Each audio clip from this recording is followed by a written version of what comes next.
world has made tremendous progress in reducing extreme poverty. But this progress has slowed down and is uneven. If this trend continues, the world will not be able to end extreme poverty by 2030. However, the extreme poverty picture shows an emerging divergence. While extreme poverty is still stubborn in some low-income countries, several others have made rapid strides in moving people out of extreme poverty. But that doesn't mean poverty is completely eradicated in those places. That means to make poverty history, we can't only rely on historical ways of measuring poverty. We are introducing higher standards for a growing world.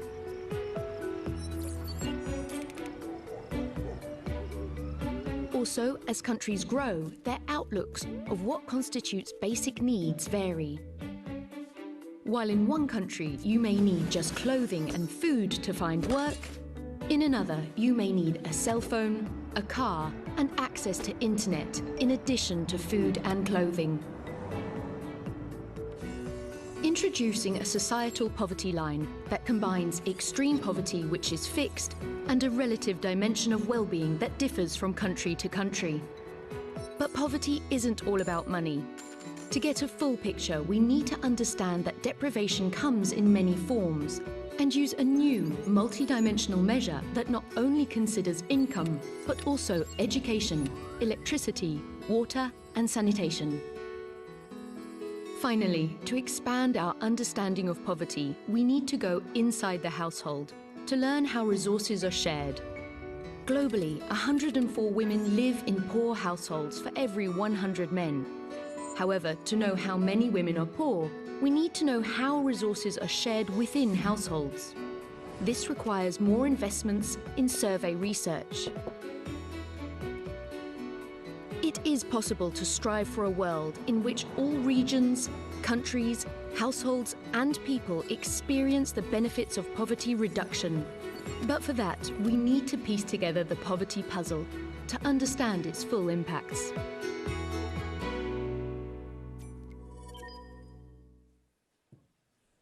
Hello, good afternoon. My name is Michelle Fleury. I'm the BBC's New York business correspondent, and I will also be your moderator for today. Now, welcome, ladies and gentlemen, distinguished guests. I'm very excited to be here on End Poverty Day. I see some of you have got your T-shirts on, which is great. There are bags on the back of each seat, so you can bring those with you at the end of the session. Now, we're going to be talking a lot today about the World Bank's report, latest report, Poverty and Shared Prosperity 2018. But of course, this comes off the back of the annual meeting where there's been a lot of talk about human capital. Today, we're going to talk a bit more about that, but also about the way we look at poverty, what progress has been made, and how much more still needs to be done. What choices lie ahead if we are going to try and end what seems to be persistent extreme poverty. Now, I have a couple of household notes to quickly rattle through, so bear with me before we get on with the event. This is being live streamed on World Bank Live, so you can see it there, our online audience, but also for those of you here in the auditorium, you can join the conversation on social media. We can use the hashtags #CountPovertyOut and also the hashtag End Poverty. I'm hoping some of you, whether it's in the room here or watching online, will submit some questions because we have a great panel a bit later on and we'll be hearing from some of the leading voices on global poverty. But without further ado, please let me introduce the head of the World Bank, Dr. Jim Kim.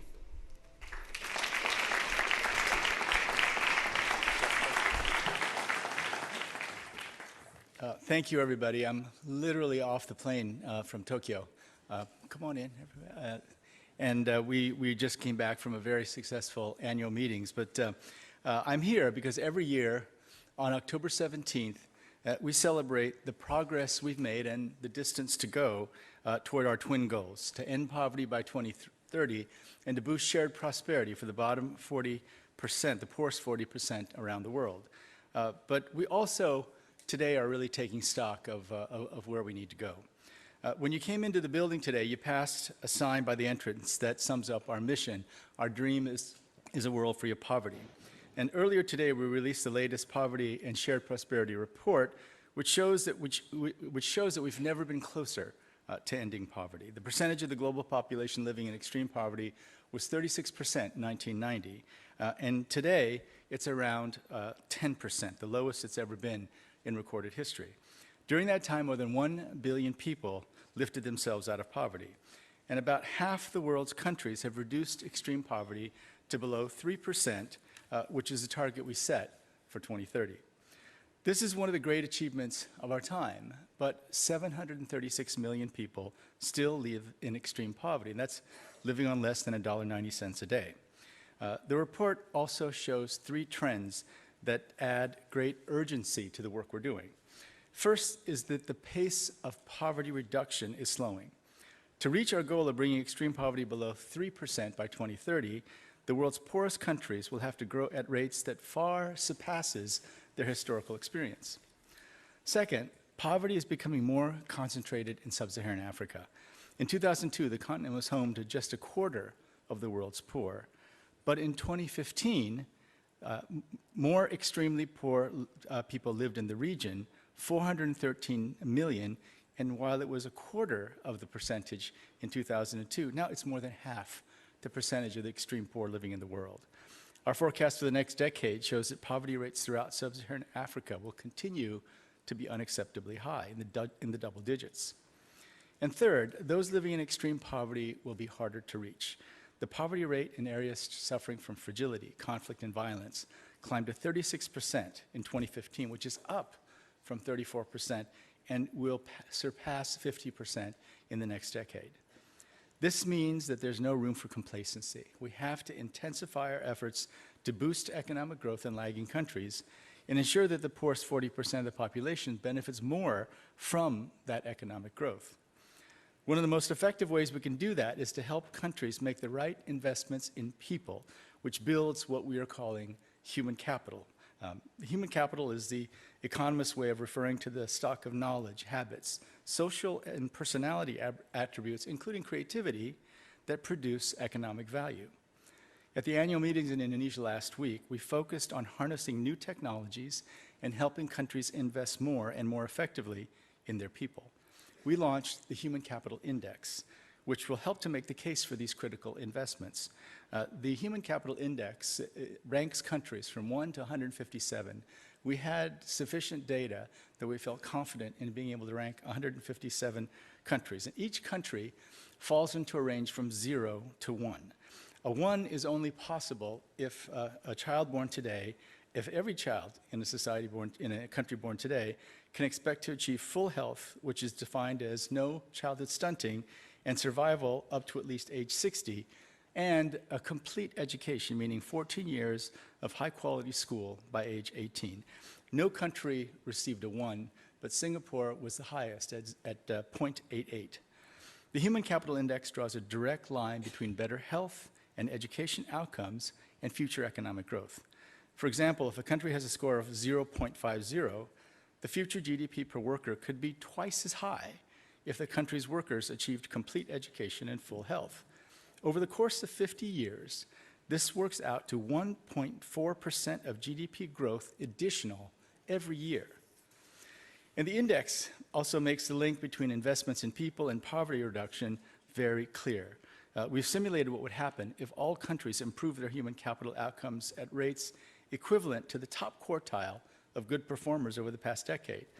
At this ambitious but entirely realistic pace of improvement, global poverty in 2050 could be nearly half of what it will be if countries don't make these improvements. Moving forward, we'll help countries make those critical investments and accelerate progress in poverty reduction. Now, I can tell you that we weren't sure what the response would be at Bali when we launched the Human Capital Index. But we were extremely encouraged to find that the conversation seemed to have changed. And ministers of finance, there were 28 countries that were early adopters, and then many more countries wanted to become early adopters during the course of the meetings. And one minister of finance from a very poor, large African country told me that this is so helpful to us because it means that now we can think about investments in people. We'd always thought about them as just expenses, things that we have to add onto our budgets. But now we see them as critical investments in our future growth. And also, and this was the most important point, also we can hold ministers of health and education accountable for outcomes. We're willing to provide more financing, but they have to produce the outcomes that will allow us to go up the scale of the Human Capital Index. This year, though, we're looking at many more dimensions of poverty. And we looked at two other poverty thresholds. The first is $3.20 a day, which is the threshold in the typical lower middle income countries. And fully 25% of the world lives on less than $3.20 a day. And then if you look at the upper middle income poverty level of $5.50 a day, half the population in the world lives on less than $5.50 a day. And just to give you a sense of what it means to live on less than $5.50 a day, we did some case studies of individual families. And families that live on $5.50 a day spend 80% of their income on food. So this is not a situation of living in great luxury. These are people who are at risk for falling back into poverty with either natural disasters or even just bad luck. These thresholds are important because the concept of poverty depends on one's social circumstances. People cannot be said to lead flourishing lives if they're not able to conduct themselves with dignity in the society in which they live. Our twin goals will continue to guide our work, but these new thresholds will help broaden our conception of poverty. They'll help us accelerate progress toward ending extreme poverty and ridding the world of poverty in all its dimensions. That was the dream of our colleague and friend Jan Walliser. We lost Jan earlier this year, tragically. This report is dedicated to Jan's memory. Jan was resolute in the idea that we can end poverty on the face of the earth. He devoted his life to building new tools to help people lift themselves out of poverty in Africa and around the world. We'll continue Jan's work, accelerate progress toward our twin goals, and tackling poverty in every form. And we must do this with what a hero of mine, Martin Luther King, used to call a fierce sense of urgency. Because the report this year tells us that we won't get to a world free of poverty with business as usual. Thank you for your support and your partnership. It's so great to see people. And it's also great to see young people. We've invited quite a few young people here to this meeting.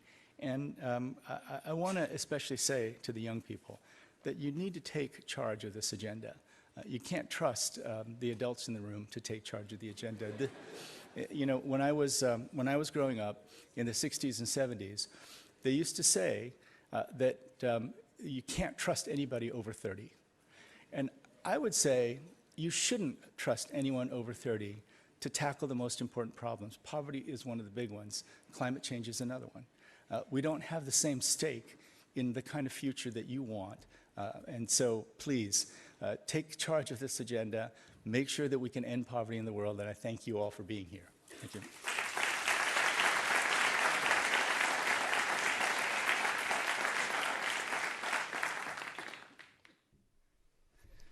Dr. Kim, they're reminding us that this is no time for complacency. The World Bank really using this human capital index to try and draw that link between investing in people and poverty. But we want to try and go a bit further today over the next couple of hours. And our next guest will help us deepen our understanding of poverty, what it looks like, but also putting it in a broader context. I don't know if many of you like to see how your neighbours are doing. Well, our next guest helps put it in a global context. Please welcome to the stage Anna Rosling, Vice President of Gapminder.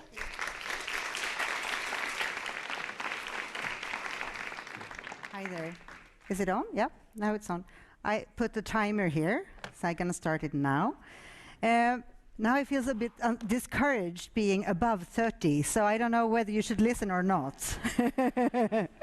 But I hope you will. So I come from the Gapminder Foundation, and we're a small non-profit educational foundation. And what we're trying to do all the time is about trying to get a fact-based worldview that everyone can understand. And we're definitely trying to work on different ways, new ways of looking at poverty. So I think the heading was actually pretty good.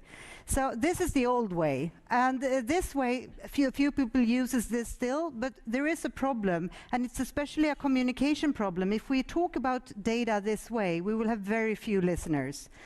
And this is another obstacle, that our brains are not really interested in data per se, if we talk about the broader audience. People tend to see data and they basically stop listening, stop looking. So we have to figure out how we can work around that, because there are so many important things to communicate about that we actually need to reach the brains of people, not only their eyes. So if we look about the extreme poverty since the 1800s, a lot of things has actually happened. Of course, it is hard to reach the last mile, but it is impressive what has already happened.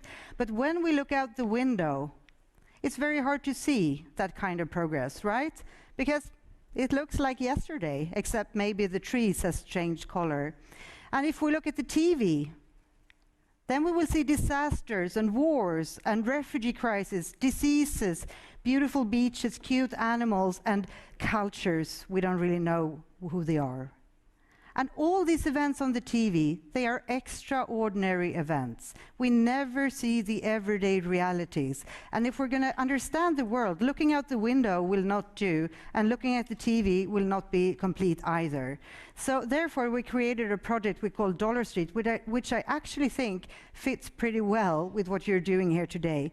So imagine the world as a street. The poorest to the left, the richest to the right, and everybody else in between. I mean, basically, this is an income axis, an economy axis, right? But we've hidden it by doing it as a road, so that we can actually talk about it. So everyone in the world lives on this street.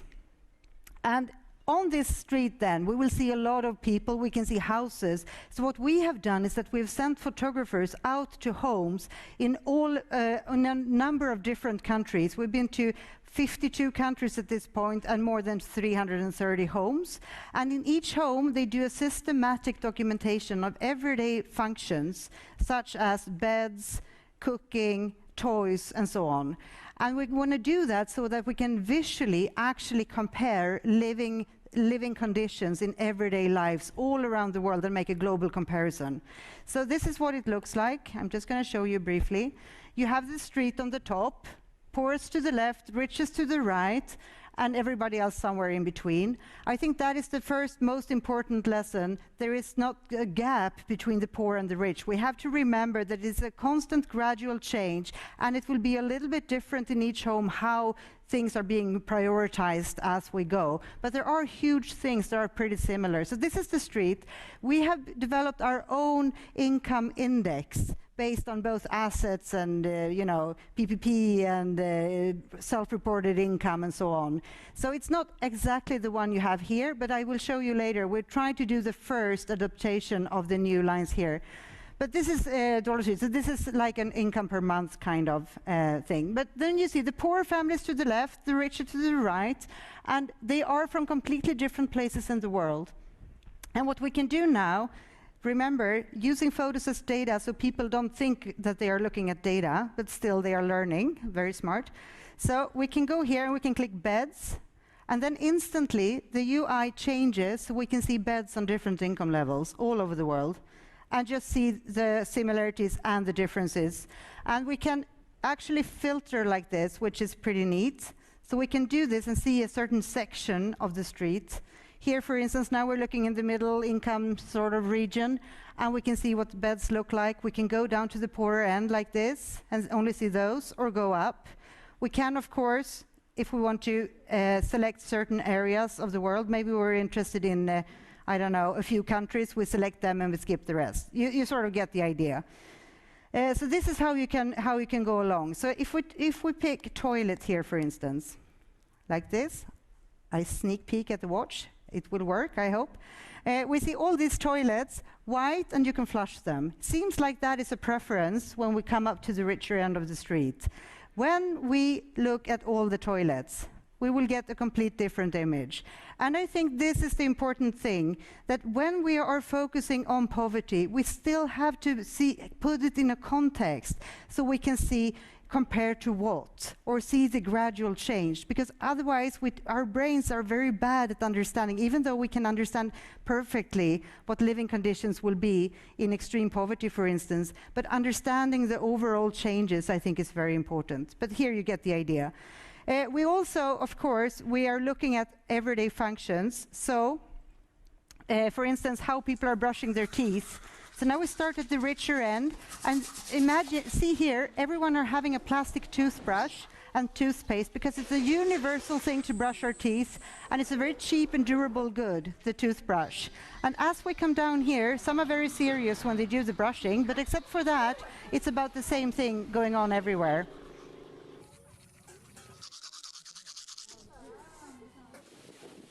But when we come down to the poorest end, we will see people cannot afford the plastic toothbrush anymore, and we will see other ways, sticks or fingers and so on. And I think, therefore, I should say, in Dollar Street, we tag the images by how they are being used, the functions in the home, which means this one is tagged as a wall, but it's also tagged as toothpaste, just so you get the idea. So then we can go and look at income distribution within countries as well. 3 homes in the US. We can see their cutlery drawers, their kitchen sinks, or their living rooms. We can do the same in China. 3 families, the houses, the sofas, and how they are boiling their water or cooking. And see, we very often say this is how they do it in China, but of course you do it differently depending on the income level. I mean, it's very basic, but we tend to forget to communicate these overall images to the general public. We go directly deep into our topic. So we try to make the overall. So let's see here, 2 families, China, US, their bedrooms, their brown leather sofas, identical play structures, both made in China. I mean, doing it this way, we can actually start understanding the world a bit better, I think.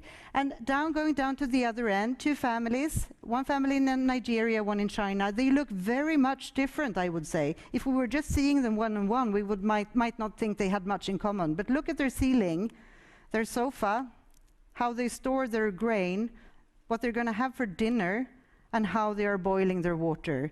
Using photos as data, we can actually kill country stereotypes and cultural stereotypes. And I think that is actually something that is going to be important when you're going to communicate these new measures. Even though we're using income as the only measure, it's just so that we can actually look at the other stuff in the home too, right?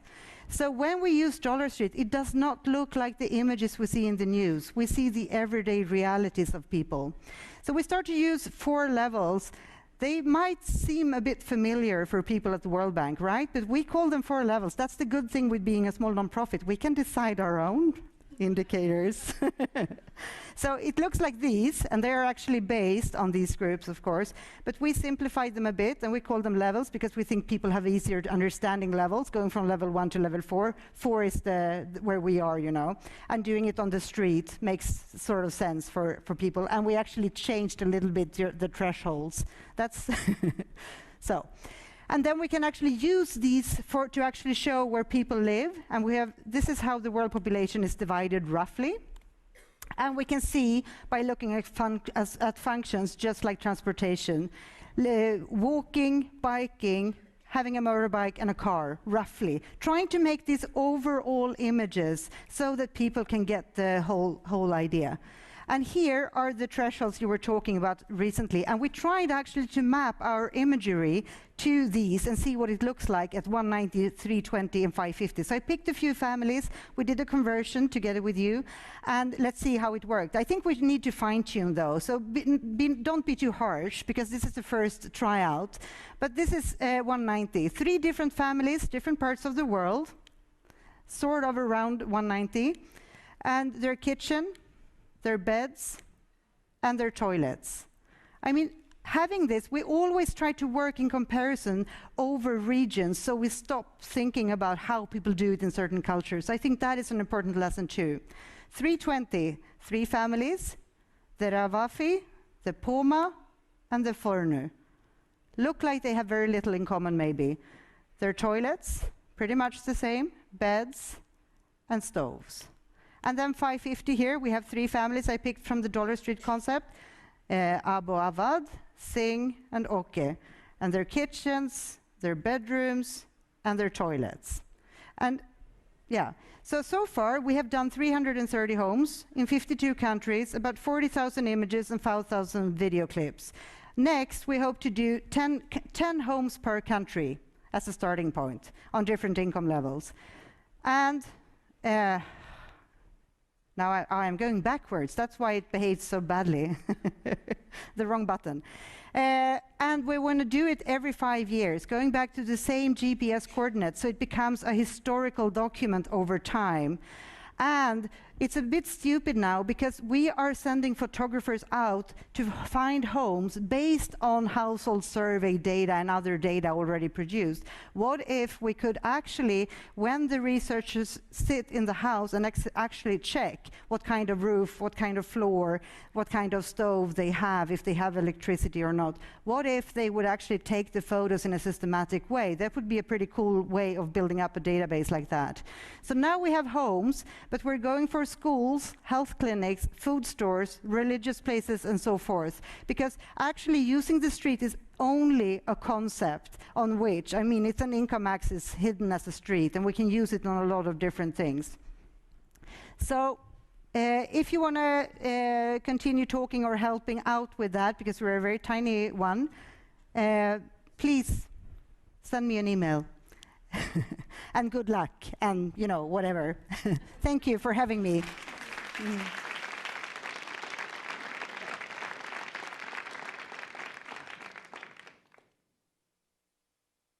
Thank you so much, Anna. Thank you.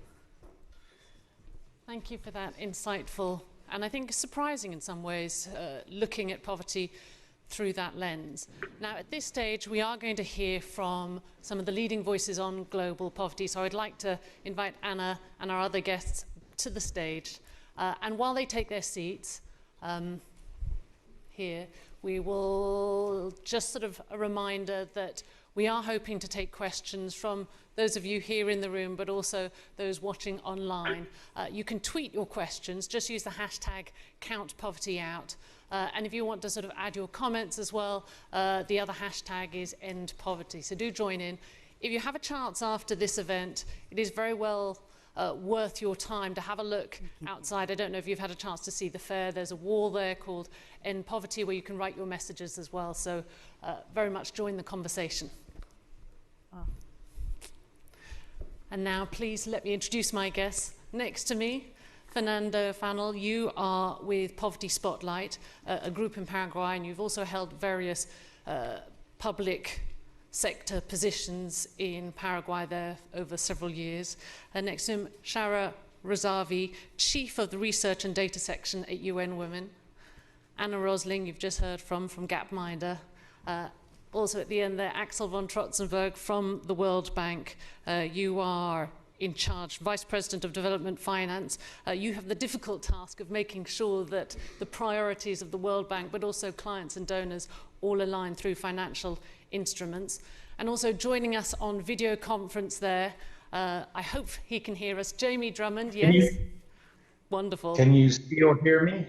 Hi, Jamie here. Jamie is the Executive Director of ONE. It's a global pressure group which also campaigns against extreme poverty amongst other causes, and you may have heard of his co-founder, One Rock Star Bono. Now if I could start with a question, Axel, for you, and we've got microphones on the table. This report seems to show that a lot of the progress when it comes to eradicating extreme poverty has taken place in Asia, particularly one country, China. If you look at Africa, there seems to be a fear that they're falling backwards. Why are we seeing this? Well, first of all, I think we should celebrate what is happening in Asia. I was before Vice President for East Asia. If you look at a book of Gunnar Myrdal, who wrote in the 1960s a book, Asian Drama, Asia was condemned to eternal poverty, couldn't develop itself, corrupt, etc. And then the revolution came. And certainly China is nothing short but spectacular in terms of poverty reduction. And if you look at the poverty report that was issued, you see that the next big wave will come from India. And so you will see a massive reduction. Now also Africa has made its progress. If you look at percentage terms, falling from 1990 in the mid-50s to about 40%. The program is more complicated because of the fragility. and other adverse vulnerabilities the continent is facing. So I think what we need much more is a discussion about development and security and fragility. We have been for far too long compartmentalizing the development issues, the security issues, and humanitarian issues. They're all linked, and we need to see how we can comprehensively react on this. The need for that discussion is urgent, because what the report also shows, that the unfortunate truth is that, particularly in the fragile countries, most of the extreme poor will live by 2030. So I think the report points out correctly where the pressure points are, but also where we need to have action. Jamie, if I could bring you in here, is progress possible when you have challenging environments that Axel just mentioned, where there are conflicts ongoing? It is undoubtedly much harder. But can I just sort of focus in on first of all, I thought that presentation by Anna was brilliant, and thank you very much. And we'd love to work with you on Dollar Street, and let's pick up on that. I think there's some of what you're doing as ways of explaining the issues for our members, our 10 million members, and how they can campaign, both collect some of the images perhaps you're looking for within the countries, and then campaign around the stories behind those images. I think would be quite fertile area for campaigning together. Something that we've been really shocked by is obviously the report that came out today that you just touched on, Axel and others, and the President, Jim Kim. But then also the ODI Financing to End Extreme Poverty report that came out a few days ago. And it's pretty sobering in that it puts in stark figures in front of us all that for a country like Niger, where so many of the issues we're talking about come to a head of extreme poverty, extreme climate, and the threat of extreme ideology as well. The three extremes, we call them, are all coming to a head there with very high demographic pressures as well, and fertility rate. The ODA per person in Niger, guess how much it is? Axel, do you know how much it is? I know what the World Bank is. Oh, if you want to use your microphone. Sorry, Axel, your microphone. From the World Bank, the ODA per capita is about, in the IDA 18, is about $13 per person. So we made it 14.7, but I mean, it's like, this is not a lot of money, right? This is not a lot of money. And that is after years of campaigning for increased development finance for these countries. That's ODA, adding domestic resources mobilized within Niger. We made it at like $35, $40 top.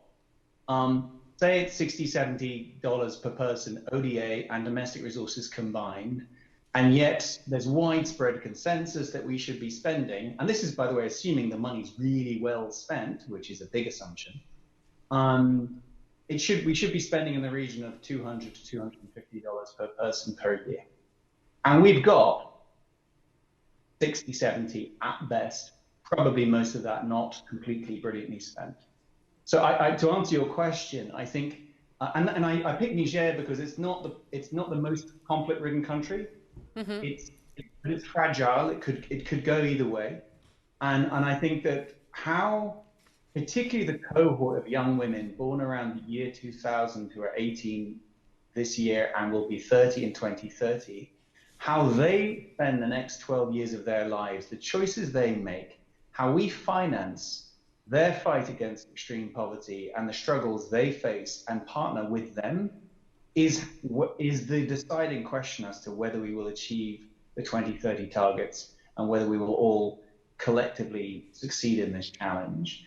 And right now we are not on track. We are not providing the financing. We are not getting it to scale in these countries, and it's a huge challenge for us. And it gets harder as the Nigers become the Malis, as they become the Somalias. It becomes even harder.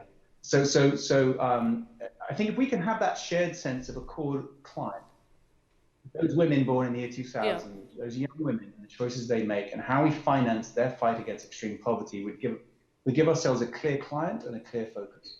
I want to sort of pick up on a point Jamie made there, talking about finance. But another key thing moving forward is the tools available. It's not just finance. There are also different ways of looking at poverty going forward. Fernando, if I could bring you in. We've been talking about Africa, where you're often mainly talking about extreme poverty. Your own experience in your country is more of that higher threshold of poverty, whether it's sort of $3.20 a day. Talk to us there about how you're looking at poverty, what different measures you're looking, and what is the experience you've gained from that? Sure. Well, first of all, I have to say,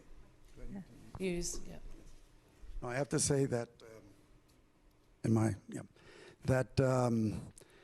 even in Latin American countries, we have populations that are extremely poor and way below that the $3.20 extreme poverty mark, or the 190. And I personally am working now with a community in the Paraguayan Chaco, composed of about 70% indigenous population, and they are overwhelmingly extremely poor. So we do have the same issue, which is whether people can pull themselves up without much funding or not. And we as an organization, the Fundación Paraguaya, and its methodology of working with the poor, which is called the Poverty Stoplight, we have taken all the capital that is out there, social and economic, and we have added one very large component, which is, I'm happy that the World Bank is also looking at, which is a social capital that is trapped in these communities already at the individual level, and especially at the family level. So basically what we did is we designed a self-survey, which each family takes, and it's self and therefore pretty subjective, I would say. For statisticians, it would be hard to, but we've done some strides now in trying to make this statistically relevant. And we have decomposed poverty into 50 indicators, of which only one is income. And the rest have to do with what you were showing us before, all the other conditions that affect poverty, many material, many interior conditions, self-esteem, and so on. And we work with advisors, family counselors, mentors in a way, that individually with each family. We think that the only real way, sustainable way out of poverty is inclusion and empowerment of these families, of the families that are poor. And so these families can become active in their own looking at their poverty and then looking for ways to solve some of the aspects. Definitely, we agree, a lot more needs to be invested into poor communities. We're not against that.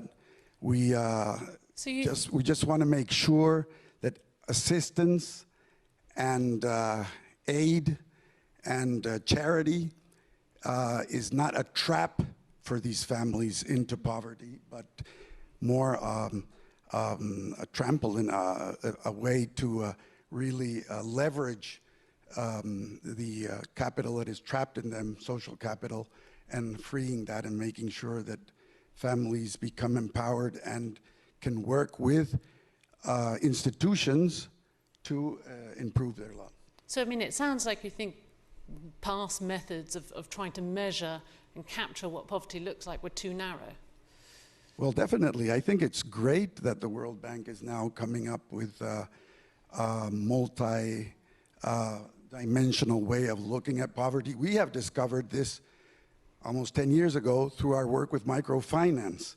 With microcredit, we definitely saw that our clients were not poor anymore in income after a while, but that situation was not sustainable for them. As soon as somebody in their family got sick, all their money went into, because they didn't have health insurance, went into solving that issue, and they were thrown back into poverty.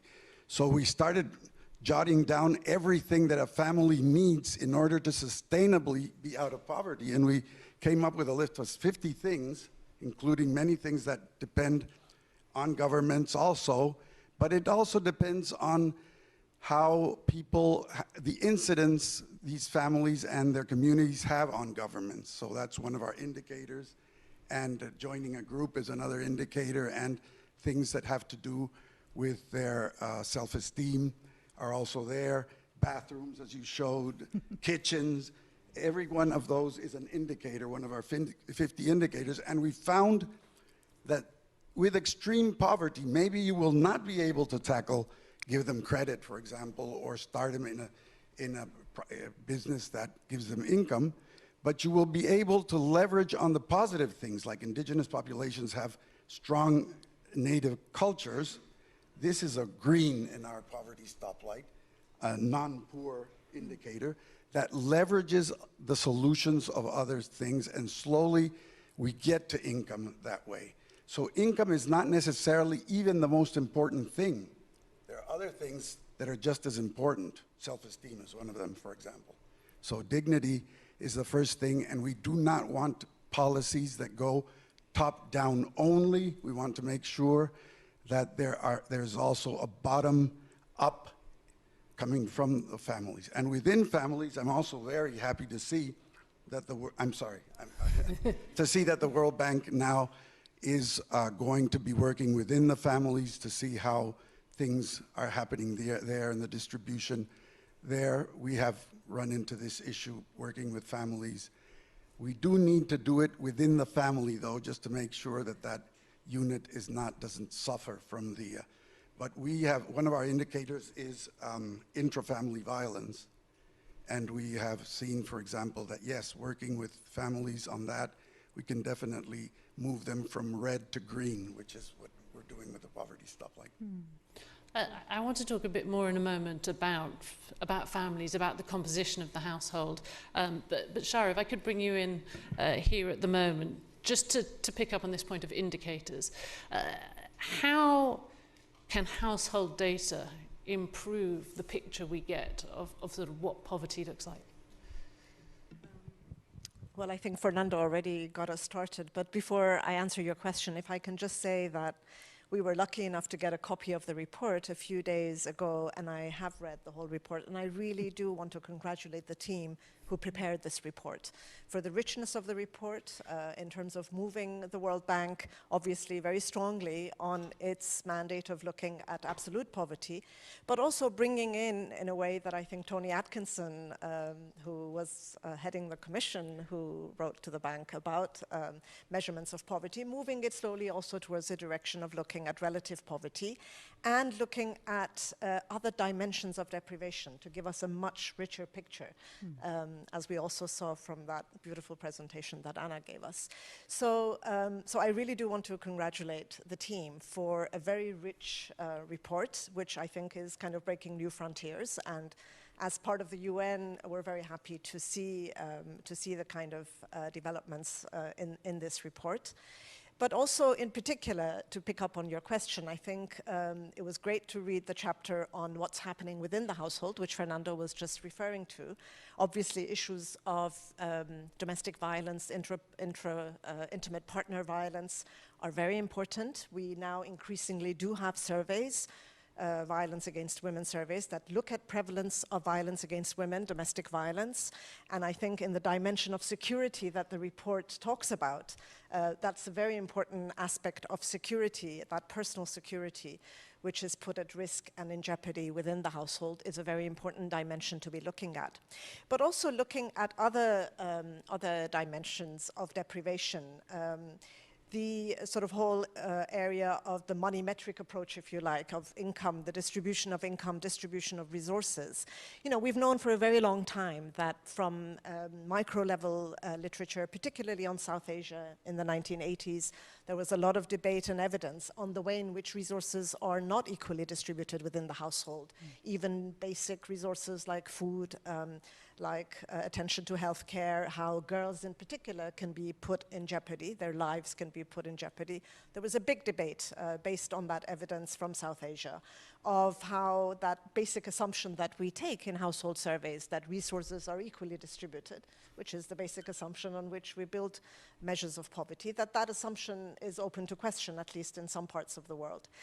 But I think it has also been very difficult to do the kind of analysis, intra-household analysis that is needed in terms of consumption of resources without being too intrusive and being able to really get very sort of large-scale surveys to show that inequality in terms of consumption. So that remains very difficult.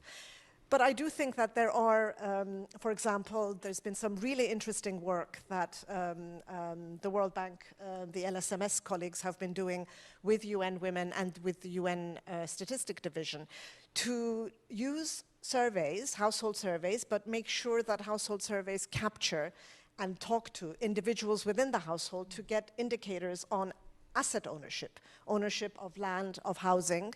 And I'm very pleased to say that the methodology was piloted in terms of how to do household surveys in ways that really do focus on individuals and talk to all the individuals and not just the proxy individual about who owns assets. And that particular methodology, which was piloted in several countries, and the World Bank LSMS team was involved with that, has now gone through the UN Statistical Commission. It went through in March of 2017. So it's done, you know, it's a respected methodology. All countries can use it. And this is a very important way of capturing some of the important, in particular, gender inequalities within families in terms of ownership of land and housing, which has massive repercussions in terms of power dynamics within the home. Another indicator I do want to emphasize is one that the UN Economic Commission for Latin America and the Caribbean has been using, which is on whether a woman or a man, both, obviously, the question is asked to both, whether they have an income of their own. Now, this is a really important indicator if you're trying to capture the power dynamics within the home. The Luxembourg income study also does it for obviously high-income countries. And we've been struggling to put together, you know, global data on that, but we don't have data that is harmonized for all countries. And I think it would be fantastic if the World Bank would take that as one of the other indicators on which we can capture individual data. And the data for Latin America shows between 2002 and 2014, women who'd had no personal income, the proportion was around 42%. In 2002, and it came down to, in 2014, it was only 24%. So, and this was the period when cash transfers were increasingly distributed and made available to particularly women in many of the Latin American countries. It was also a period in which many women entered the labor market where they hadn't been there before. So they had both a social protection income through social protection and through the labor market. But the point is, if you capture that individually, then I think that's a very important indicator in terms of what happens within the household in terms of the power dynamics. So I think we need to go further with individual level data. The tools to work out whether poverty is sexist or not, whether it's age-related, yes. And then that now enables policymakers to try and address some of these problems. Yeah. And I think another, if I may say, another important indicator where, again, globally, and it's not just one region or the other, where we find big differences within households is in utilization of time. And we have time use surveys that in many countries are available. They're not done regularly enough. But that's another important resource. Time is an important resource. And time poverty is an important dimension of poverty. And you know, those households who don't have the water and don't have access to water on tap, it's very often, we know from survey data, that it's often women and girls who are the ones who fetch the water. And that means less time for paid work, less time for schooling, for homework, less time for leisure, for sleep, for rest. So it is a very important dimension that can be captured through surveys.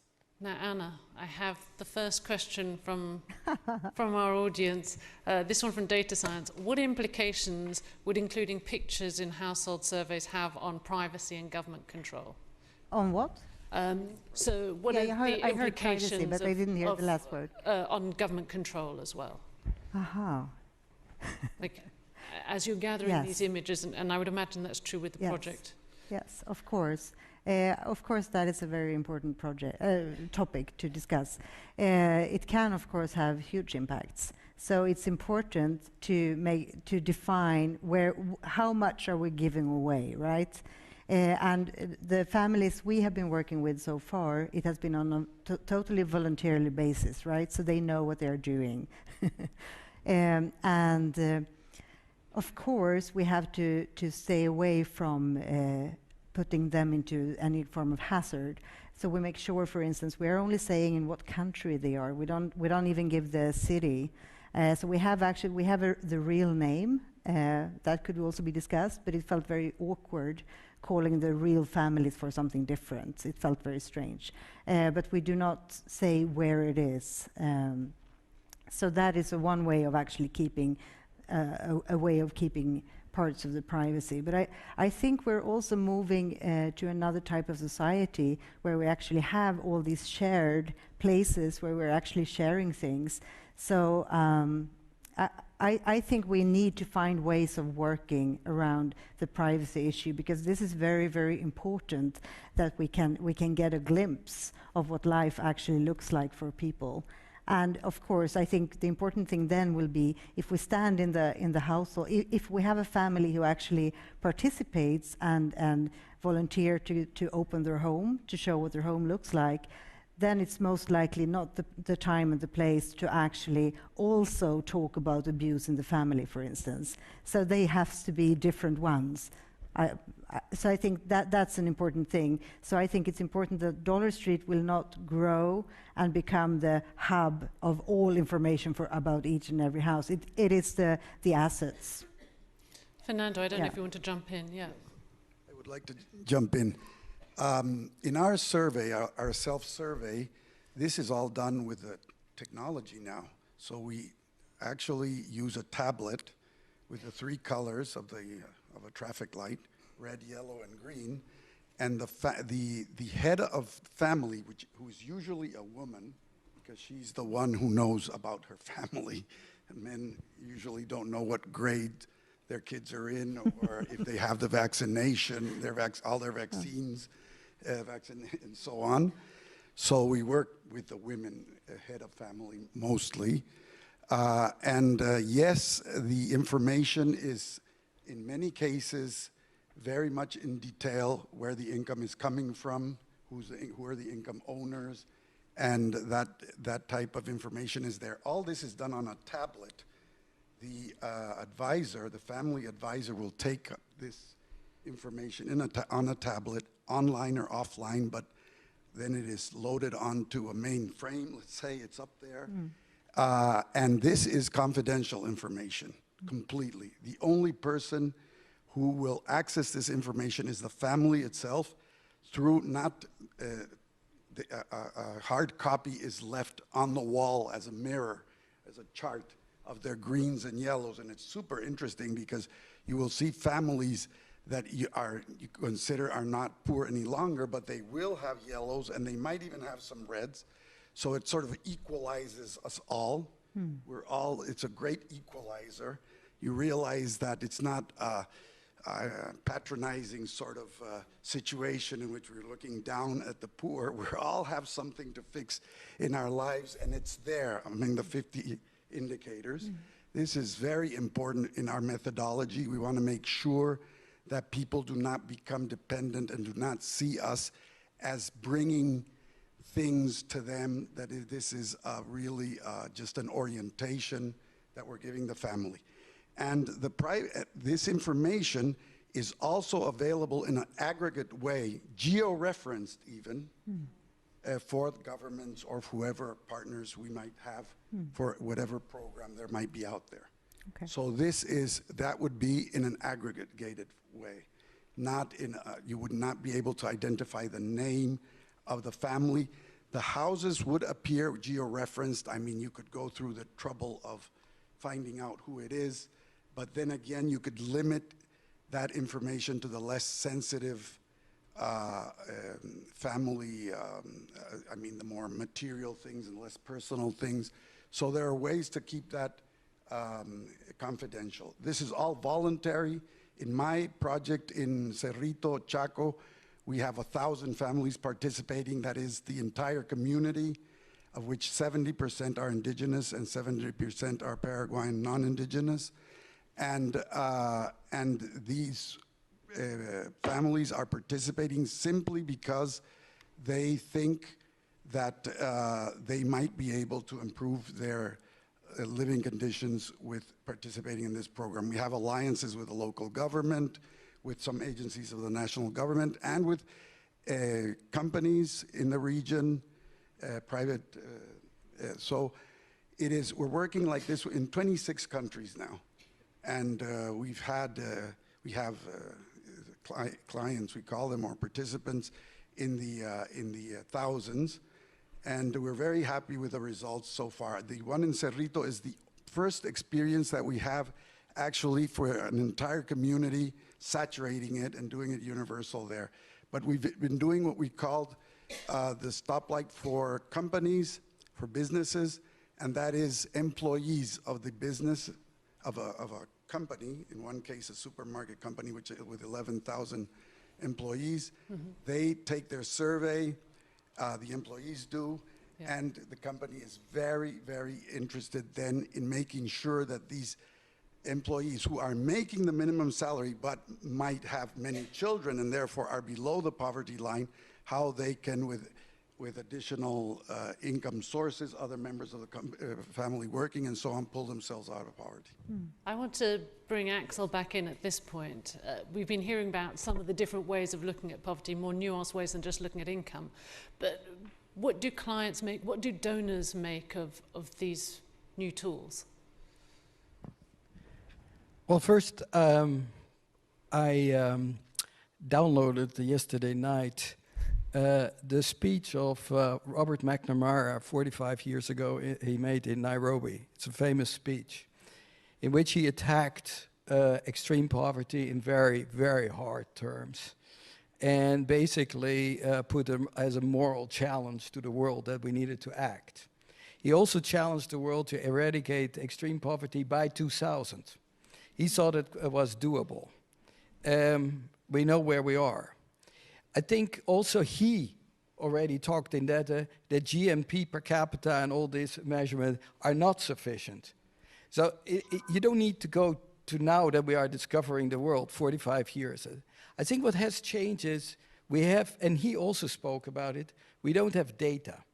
So I think over time, and also the World Bank has learned a lot through better data and also learning better all the dimensions of poverty. And then you have to translate it into programs. So when we are now talking about the data, that is great. When I look at it, when I worked in Latin America, you have a wealth actually of data, and you go in all sorts of detail, yet certain poverty is sticky. When you are in the south of Mexico, that problem, even with data, hasn't improved. So let's face that as well, and then ask, why is that? And why is it that in certain Latin American countries, this problem persists? Now, in Africa, the problem is we don't often have data. So we have still to act on this. So I think we have to make a much more greater effort on data to better understand it, particularly in Africa, in the poor. So when we are talking in this report that poverty, unfortunately, will likely shift to Africa, yet we are having almost a very weak database. In my mind, this is unacceptable. Because if we want to do that, we have to better understand it. But there is also something, we need to keep that link. So, because Africa is central. And so when we are fundraising for IDA, we cannot just say, well, I don't have the data, so I don't need to have the money. We need to act on this. So even if you don't have all the complete data, there are enough interventions that you know that can make a difference. And that is the point, what you have to make to the donors. I think the problem is that right now, the international community is in retreat. Because basically, we have maybe the same amount of ODA, but more and more ODAs goes to the refugees, spent in their own industrialized countries, all counted for. And so is everything additional? My challenge is, we have been at the bank very successful in raising money for IDA, and that's a great success. Is that a success in the aggregate? I don't know. And I think we need to be very clear that sometimes I see in the fragile countries, the bank moves in, others move out, and there is no additionality. That makes a joke of the whole effort. And what we need to say is we have to much more, despite the lacks of data, we need to act. So I think we have to discuss, we have to push the envelope. I think we need to have much greater investments in the data.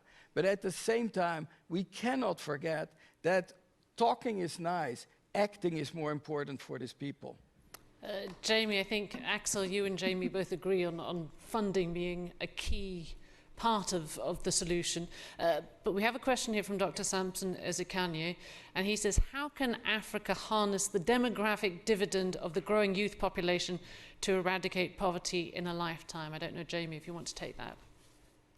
Sure, and I'd be curious on the questioner's thoughts on the answer, but we're working particularly on what we call education, the 3 E's, education, employment, and empowerment.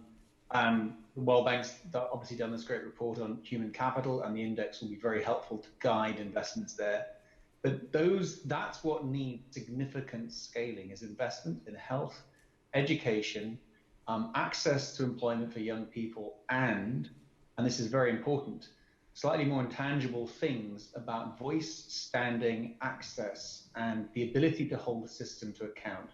And I say that because I think a lot of the development community gets squeamish about this, because we're often in a sort of scaling technocratic solutions mindset, when in fact the problem is politics.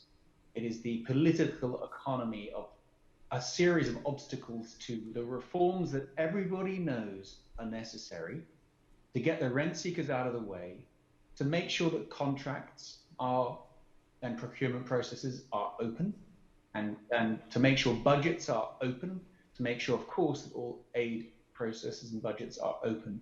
These things still do not happen, right, in sufficient scale and to a sufficient degree. And we need much more politically focused campaigns to improve the quality of the development partnership if we're going to drive really big results. We do have, in the next couple of years, a series of opportunities.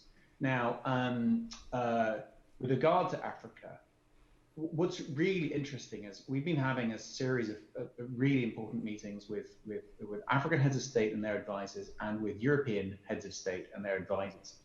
And there's a kind of a renewed, I'd say, maturity, especially on the European side, about the need for a proper long-term partnership between Europe and Africa that acknowledges the senility of one and the youth bulge in the other, and says, hey, this should be in the future a match made in heaven if the right investments are made now into the youth boom on the continent, and the right investments are made now into Europe's kind of long-term thoughtfulness and politics.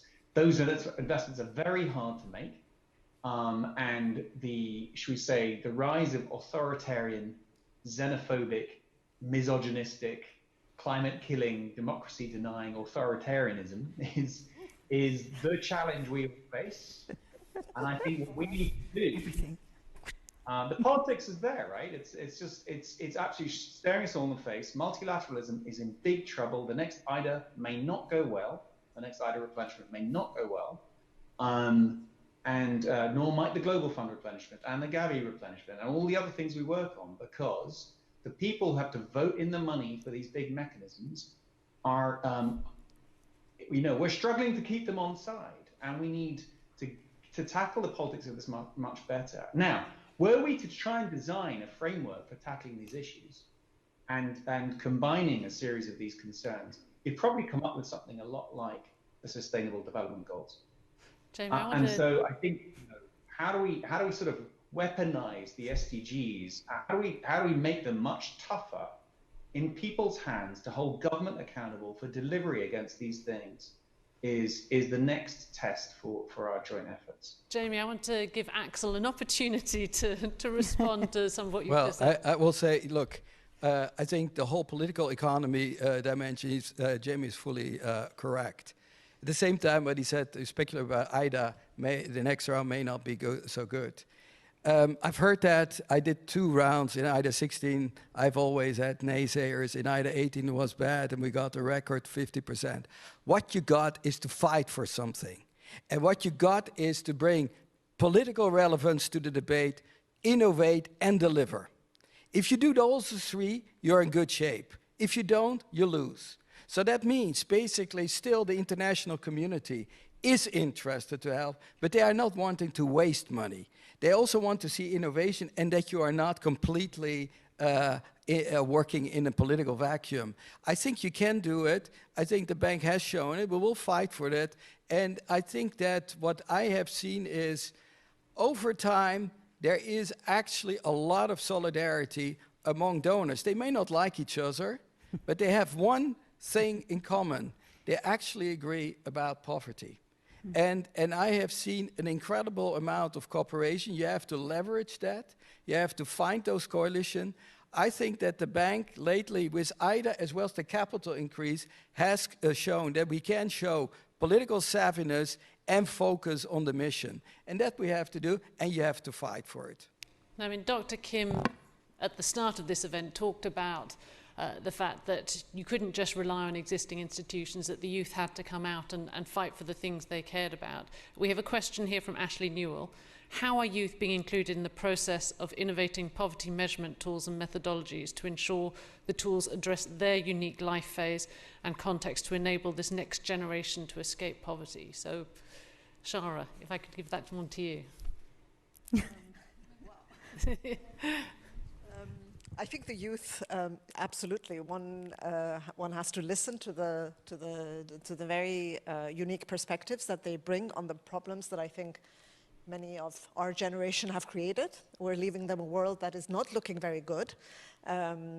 We've just seen the report of the UN IPCC that came out on climate change. We've got a bomb there that's ticking away. We've got a certain political turn that is closing down spaces for democratic debate, for civil society in many countries. And the youth, among others, are those who are not being heard, and they're the human rights defenders who are putting their lives online at the moment in many countries to even speak out about what's happening. I think there is a lot that we need to answer for. Why have we kind of created the kind of conditions or let these kind of conditions be created? And I think it's not that we now need to turn to the youth and ask them to solve our problems, but we actually do need to create spaces for genuine dialogue and debate. Many of them are very organized. They're part of social movements who are coming up with solutions in terms of how to tackle problems of inequality, problems of multiple deprivations, multiple inequalities and intersecting inequalities that they're caught in. The cry for job creation is very real, for having real viable livelihoods.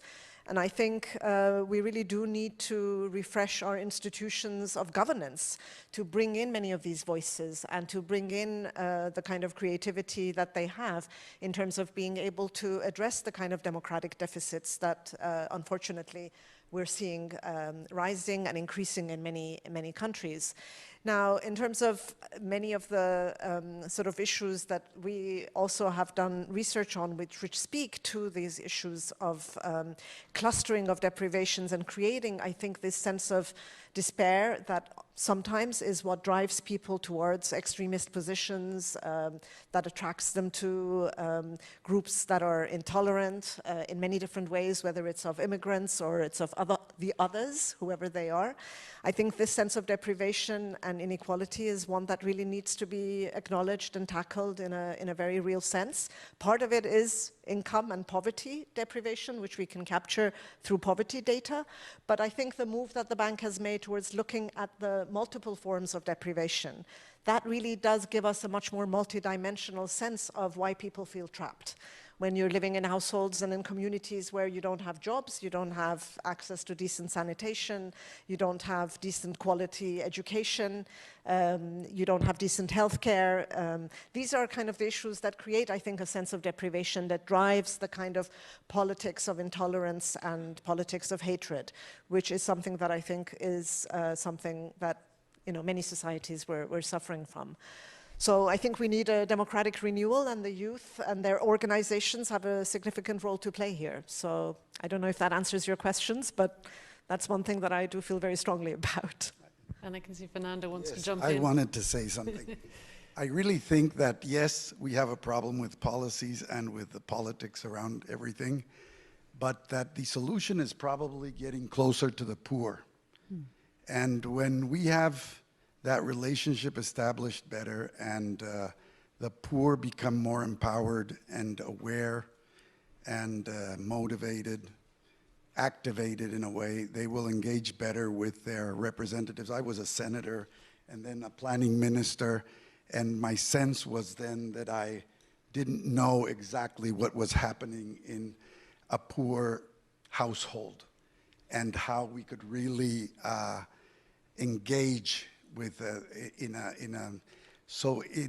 what we need is probably to simply realize that our best allies in this struggle are the poor themselves. They are the most interested party here, the real main stakeholder, and we need to be able to get to that level, family and individual level, and be able to design policies from their particular needs up, and not simply decide on things that we are going to implement at the local levels, or the community levels, and at the family level, that are sometimes we hit the target well and sometimes we don't. And the truth is that now that we are all on the same page as to how complex and multidimensional poverty is, the only ones that really have a granular, detailed knowledge of their own poverty are the people themselves. No one poor family is exactly the same as the other.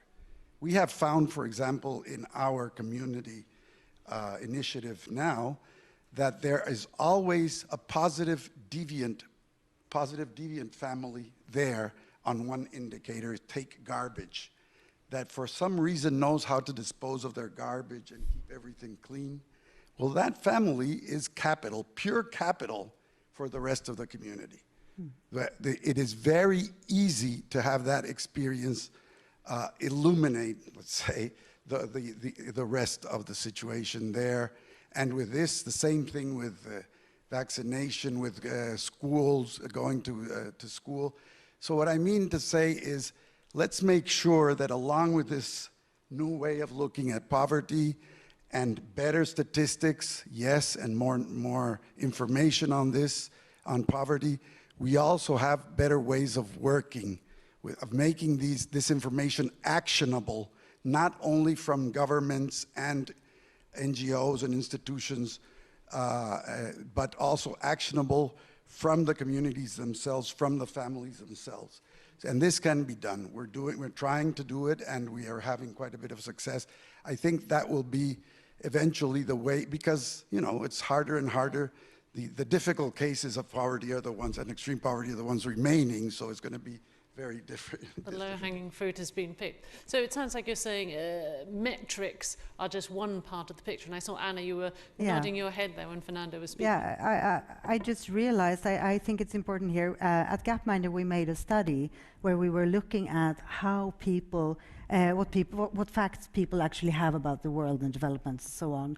And one of the questions, we asked it in 14 countries in representative samples, and we asked the general public, if you think about the extreme poverty over the last 20 years, do you think it has A, doubled, B, stayed the same, or C, halved?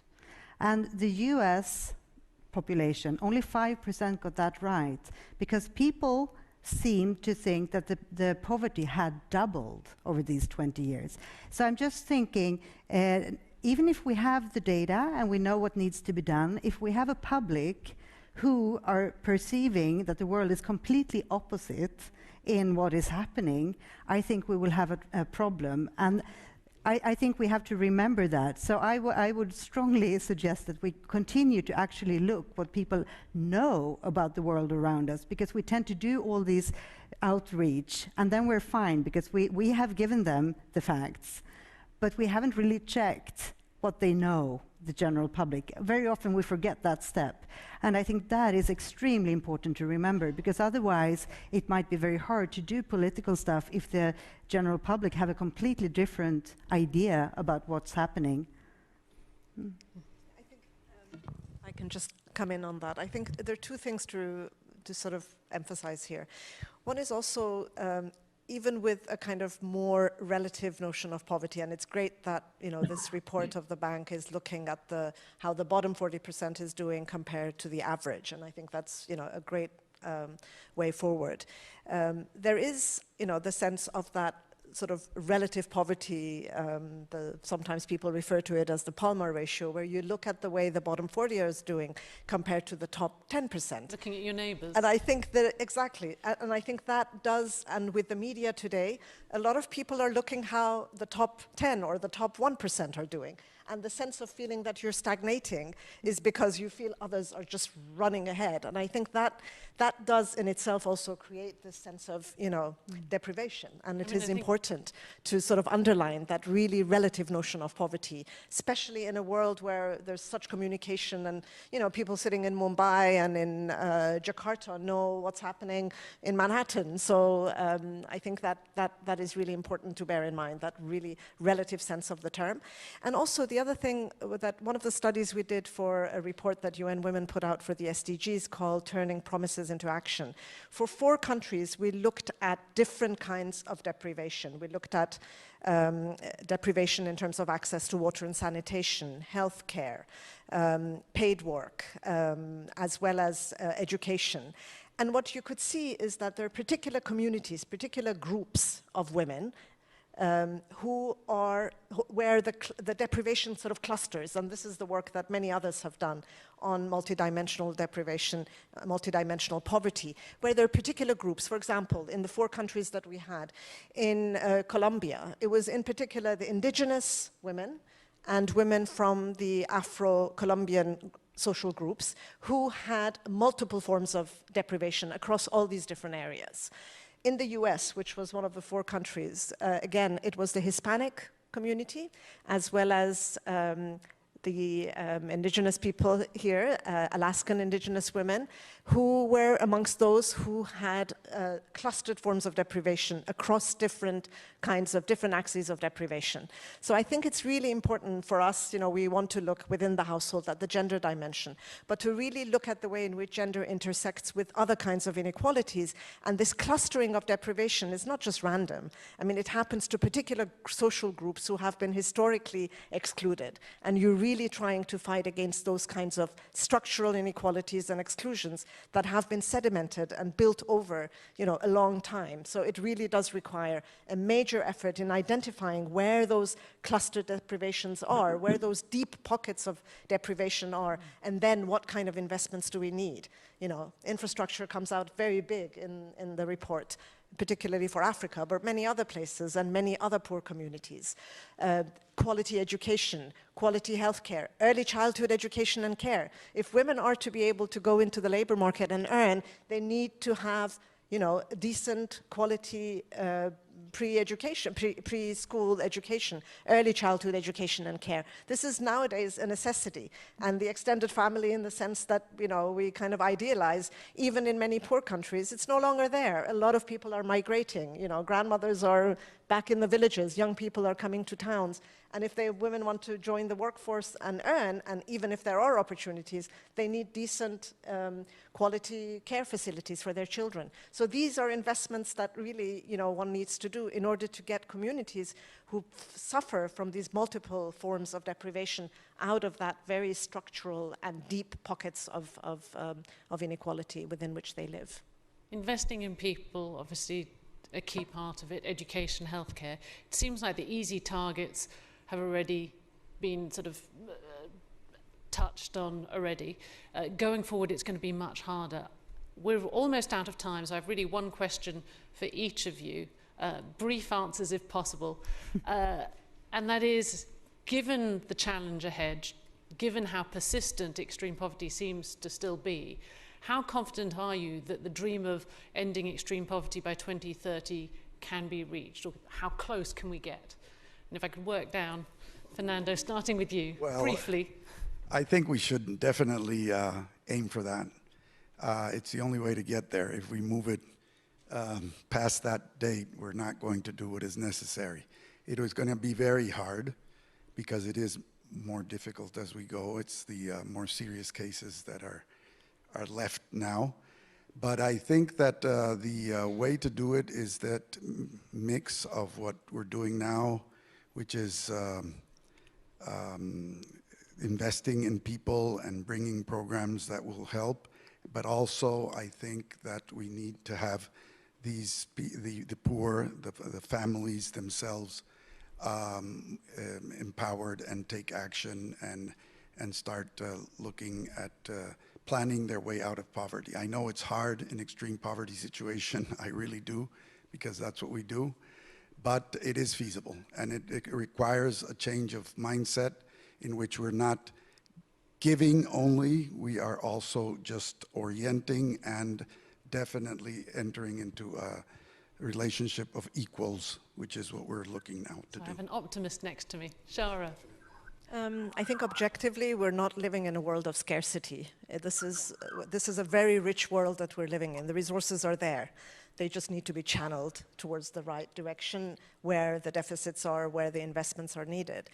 And I think there is hopefully this increasing realization. You know, the welfare state was built when people who were wealthy as well agreed to a social contract where you build a system from which everyone benefits, because there was a realization that if you don't do that and if you live in a society that's very unequal, that's going to create a lot of instabilities, political instabilities, other kinds of instabilities, diseases that then spread to everyone, etc. So there is a common good there that, you know, and we need to invest in it, and the welfare state was partly that. Nowadays, I think in our global world, we are living in a world where deprivation and sense of discontent in one part of the world is going to spill over everywhere else. We are in a globalized world. So that to me means that there should be a political will to take the richness of this world that we have and invest it where it's needed again, to avoid explosions and things that we don't want to see. So yeah, I think I will be brief. I think it will be very hard, because I think moving the last bit will be really tricky, because those are the pockets that are really hard to actually get out of poverty. But I think it might be doable, and I think it's the most important thing we can work on, because if we don't solve that, we will have a lot of continued problems that will spread into all other areas we're trying to work on. So I think it's the most important thing, and I think we need to do more. So I think, yes, I think it can work. So I think you can get the extreme poverty down to 3 to 4%. That means half a percentage point per year in the next 12 years. And Jamie, yes, we need a campaign like what we did with that, and work around the countdown. I think maybe you guys could also mobilize it. Our problem is, I think what was good with that was that there was a global campaign that unified multilaterals, campaigners, and governments around a goal and to do something. I think we need a renewed energy right now. The energy is low in the world. There are many xenophobic movements that go exactly in the opposite direction. So we need a political counter movement to do this. And then everybody has to take their responsibility, including the World Bank. And I think we are acting on this, but we cannot act alone. It can only be done with everybody together. And that money matters, but in the end, we need to do it together with actually will and power. And that, right now, we need to generate.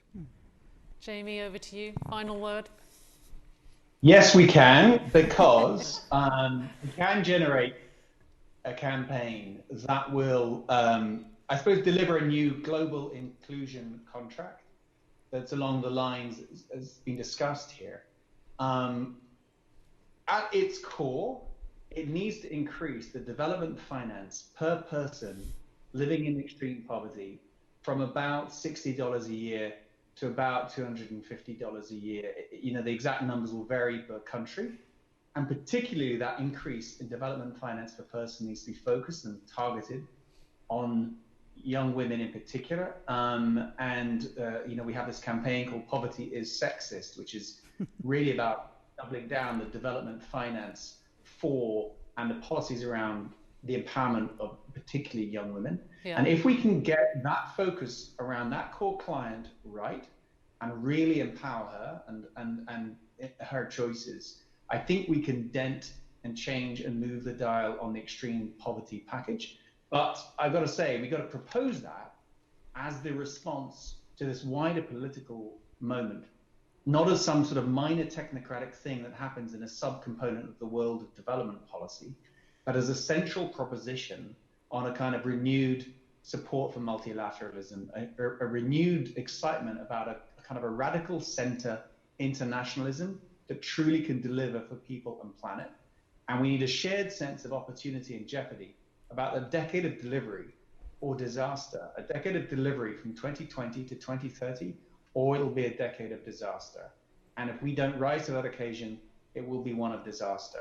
You know, and I think the IPCC report, today's report from the World Bank, a whole host of evidence is pointing in that direction. We have to create that sense of drama because it's actually real. Jamie, thank you very much. We're going to leave it there. On a note of urgency, we've heard that there is clearly no silver bullet, but there are many choices, some of which you've heard from our guest today. Please put your hands together to thank our guests. Jamie Drummond from the One Group, Axel van Trotzenberg from the World Bank, Anna Rosling from Gapminder, Sarah Razavi from UN Women, and Fernando Fanel from Poverty Stoplight. Thank you very much, all of you.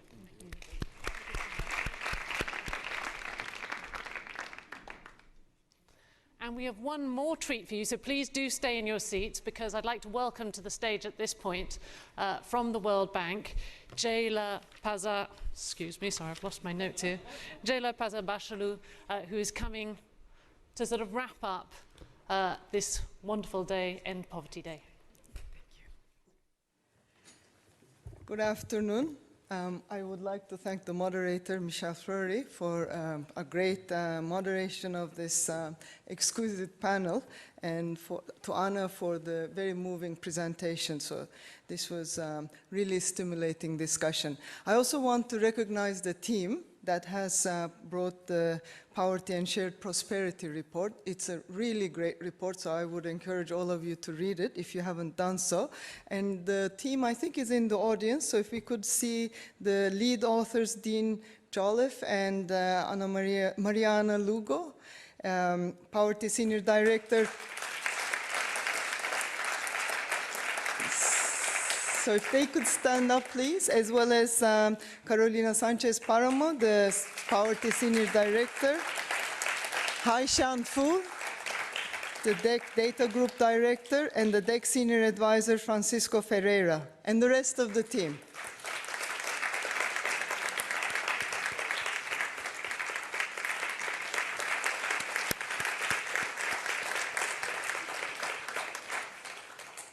So I'm just going to take a few moments because I thought I learned a lot reading the report, and I would really like to thank my colleagues for it. And what the report does is it tells us how far we have come, but as the panelists also said, how far we still have to go. And we need to really focus our efforts. Focus our efforts on sub-Saharan Africa and the fragile and conflict-affected states, because that's where the extreme poverty is becoming much more concentrated. And it's concentrated because of three reasons. One, these countries or these regions have much slower rates of growth. Two, because the problems caused by conflict and weak institutions. And three, because of the lack of success in channeling growth into inclusive growth or into poverty reduction. So as Axel mentioned during the panel, around 2/3 of the extreme poor countries live in countries served by the International Development Association, IDA, and this is the World Bank's fund for the poorest countries. So IDA will have a very important role to play in this fight of reducing extreme poverty. So inclusive growth that benefits the poor, that's what we need to strive for. And how do we get there in IDA countries? One, we need policies to increase growth. This is what the World Bank looks at all the time. We need support, strengthening of institutions. Again, bread and butter of our work and was discussed here. That includes increasing the capacity of people themselves. We also need to make growth inclusive and institutions inclusive. So what does that mean? The 40% of the poor live disproportionately in rural areas. So we need to look at policies to raise the productive capacity of people who are working in agriculture or in rural areas. We need to improve their resilience to ensure and protect against disruptions caused by climate, by other disasters. We also need, of course, policies to improve education and access to basic infrastructure. I was just in Indonesia for the annual meetings, and pretty much these were the themes that were discussed and what Jim mentioned earlier today. But I think very importantly, what we also need to do is to get policymakers to make this a priority, because otherwise we're not going to get there. We can do all sorts of work ourselves, but we need to get policymakers to be accountable. And I want to get to the point where the report makes it very clear. Measurement is critical, because if you don't have measurement, you cannot hold anyone accountable and you cannot direct your policies. So I really think we have to invest in data to make sure that we can have a much more comprehensive view of poverty. And the report does a great job in showing how data-deprived countries are and how we need to, and I was shocked to find out that there are 77 countries that are data-deprived. They had few or no household surveys. That's down to 64 now. From 2015, it was 77. And in sub-Saharan Africa, most of these countries do not have the information on poverty nor shared prosperity. So we need a minimum data package, which I think will be really critical to make sure that the policymakers have the information for the right policies, but also to be held accountable. And for this, we also need to see different parts, different forms of poverty. This is, again, very much, very well demonstrated in the report, the different types of indicators and different composition of poverty. This is also very important in this current global backdrop. We see the backlash against globalization. We see the backlash against trade. And that's because we have pockets of vulnerable communities, even within middle-income countries and rich countries. And we can only deal with, we can only reach our goal of ending poverty if we look at a much more comprehensive view. So as we continue to celebrate End of Poverty Day, I would like to ask all of you to go to the atrium, and we have another hour left of the End Poverty Fair. You can see for yourself the really interesting work. And we are asking for volunteers to form in giant human letters spelling out End Poverty, hashtag IDAWorks. While supplies last, you could also get a t-shirt, like most of us, end of day t-shirt. So I would like you to enjoy the rest of the day and the fair, and thank you for coming, and really looking forward to working with everyone for this really inspiring goal to end poverty. Thank you.